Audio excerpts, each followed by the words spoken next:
Selamat berjumpa pada pertemuan ini. Pertemuan kini merupakan pertemuan yang akan membahas tentang gerak pada tumbuhan bagian yang pertama. Pada materi ini kita akan membahas khusus tentang gerak taksis dan gerak tropisme. Sebelum kita belajar tentang gerak pada tumbuhan, mari kita cermati ilustrasi berikut ini.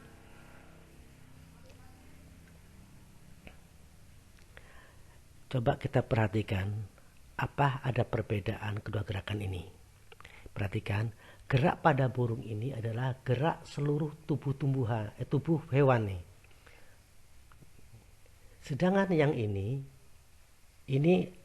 hewan ini hanya bergerak bagian, yaitu bagian kepalanya atau sebagian tubuhnya, yaitu bagian kepalanya yang bergerak. Jadi secara garis besar gerak itu sebetulnya ada dua, yaitu gerak seluruh tubuh, dan gerak sebagian atau bagian dari tubuh. Nah, sekarang akan kita lihat gerak pada tumbuhan. Gerak pada tumbuhan ini ada gerakan yang cuma sebagian atau bagian dari tubuh tumbuhan, dan ada gerak yang merupakan gerak seluruh tubuh tumbuhan. Nah, gerak seluruh tubuh tumbuhan ini disebut dengan taksis. Sedangkan gerak sebagian atau bagian dari tubuh tumbuhan ini ada yang dipengaruhi oleh arah rangsangan yang kita sebut dengan tropisme, dan ada yang tidak dipengaruhi oleh arah rangsangan yang disebut dengan nasti.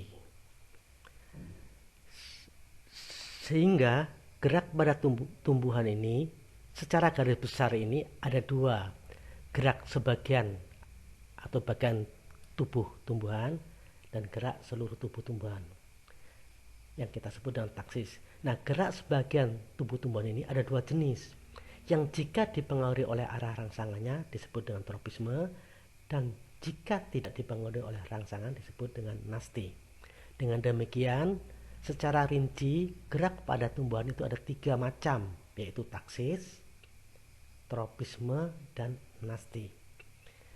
Perhatikan yang dimaksud dengan arah rangsangan. Contohnya begini, seandainya saya dipanggil, ada seseorang yang memanggil saya, maka saya akan menengok atau kepala saya akan menoleh ke sumber suara. Nah, gerakan kepala saya yang ke arah sumber suara artinya gerakan kepala saya itu dipengaruhi oleh arah rangsangan. Contoh yang tidak dipengaruhi oleh arah rangsangan, misalnya pohon putri malu. Nah, tumbuhan putri malu itu jika disentuh dari atas, maka dia akan bergerak ke bawah. Kemudian kita sentuh dari bawah, dia akan bergerak ke bawah. Kalaupun kita sentuh dari samping kanan, samping kiri, depan atau belakang, dia tetap bergerak ke arah bawah. Artinya apa? Gerakan pada putri malu itu tidak dipengaruhi oleh arah rangsangannya.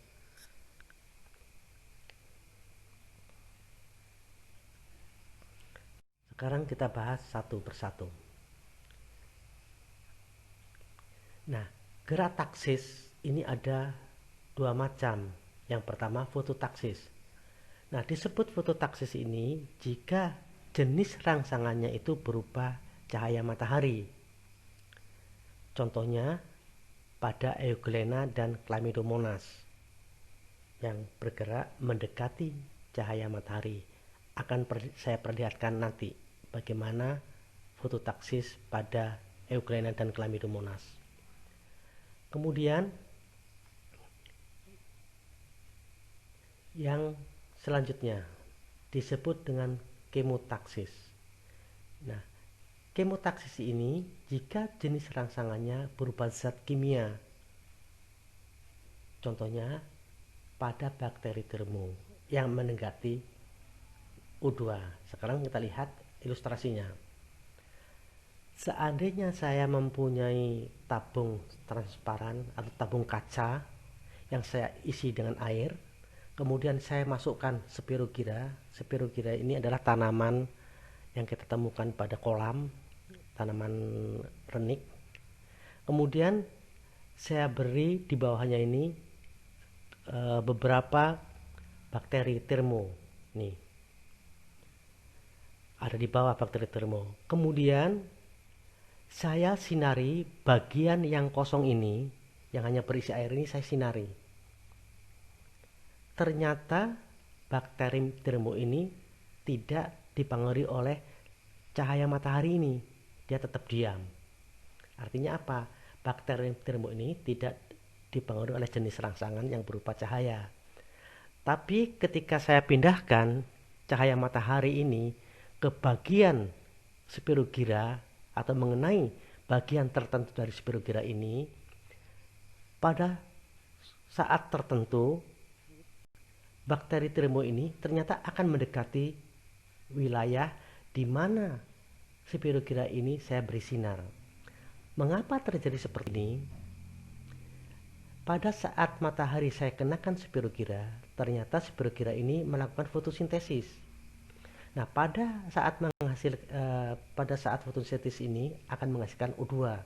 Ternyata ketika O2 diproduksi saat fotosintesis ini, ternyata bakteri termo ini bergerak mendekati areal yang kaya akan O2 akibat dari fotosintesis ini. Inilah yang disebut dengan kemotaksis. Ingat, kemotaksis adalah gerakan seluruh tubuh bakteri ini. Nah, sekarang kita lihat, ini adalah Euglena, kemudian ini Chlamydomonas. Nah, di bagian sini ini saya beri sinar matahari. Nah, ternyata mereka ini menggerombol di sekitar cahaya matahari ini.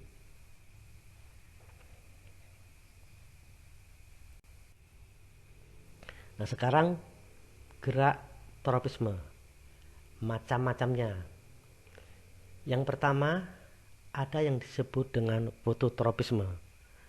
Nah, fototropisme ini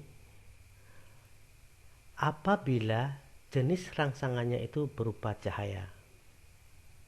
Contoh, apabila batang itu tumbuh, dia tumbuh ke atas.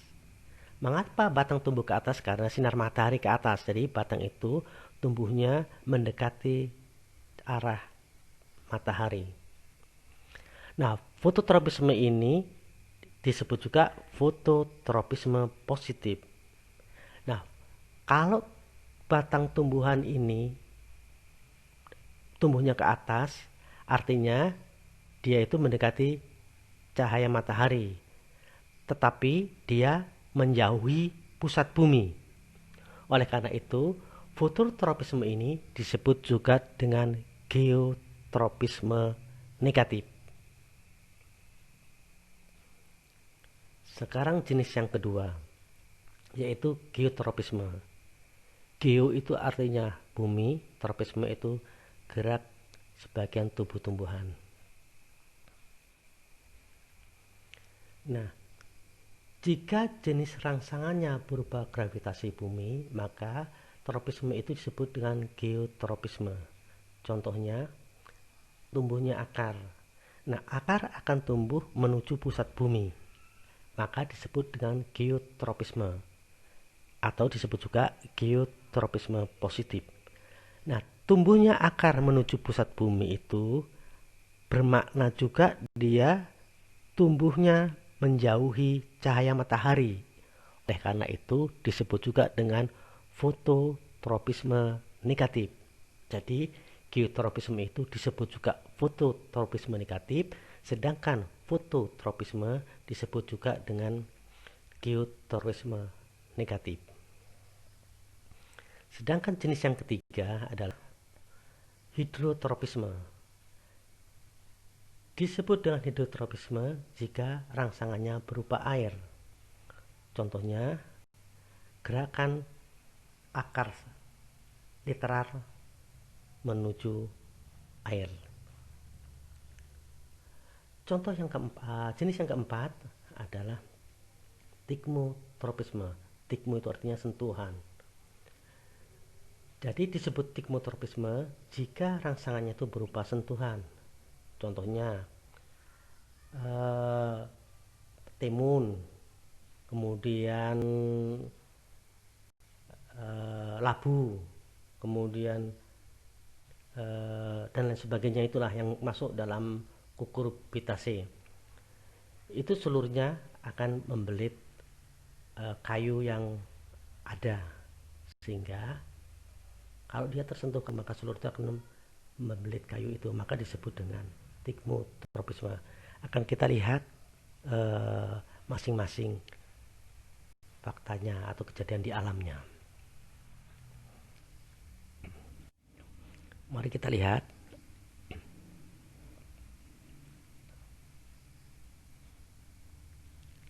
Nah, ini ujung dari batang ini akan bergerak menuju cahaya matahari. Ini disebut dengan fototropisme positif atau geotropisme negatif.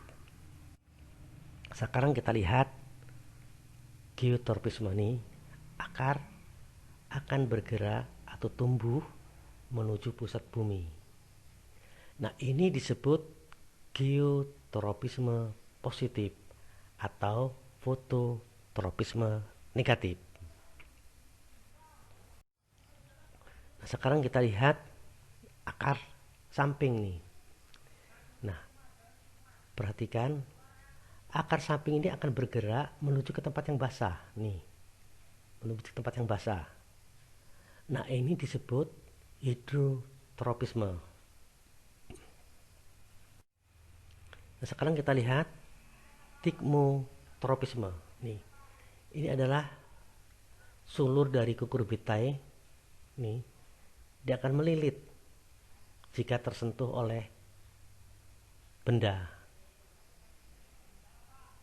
Ya, tuh, dia akan melilit bila tersentuh benda. Itulah contoh dari tikmotropisme.